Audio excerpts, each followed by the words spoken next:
আসসালামু আলাইকুম। রামপালের ভিতরের দৃশ্য।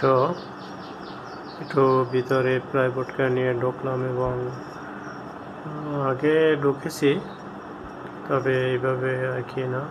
আপনারা যদি আসেন সরাসরি এভাবে ঢুকতে পারবেন না ভিতরে পারমিশন ছাড়া। আমরা পারমিশন নিয়ে তারপরে ভিতরে ঢুকেছি। ভিতরে একটা ভালো পরিবেশ এবং ভালো সিকিউরিটি, এবং এখানে বিদ্যুৎ উৎপাদন ক্ষমতা অনেক বেশি। প্রতি সেকেন্ডে একটা ইউনিট থেকে 1,00,000 টাকার বিদ্যুৎ উৎপাদন হয়। 2 ইউনিট থেকে প্রতি সেকেন্ডে 2 লাখ টাকার বিদ্যুৎ উৎপাদন হয়, যেটা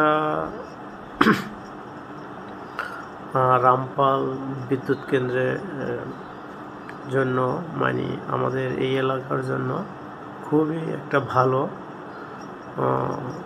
লোডশেডিং এখন নাই বললেই চলে, খুব কম।